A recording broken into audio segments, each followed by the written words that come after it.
शेतकरी शेतावरी जीवापरी माया करी, मने काळी आई मातीला.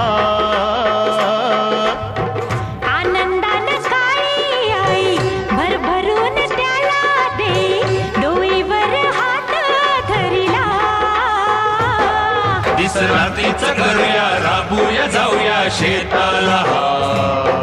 जड घामाचं पाण्याचं प्रेमाचं शिंपूया शेता.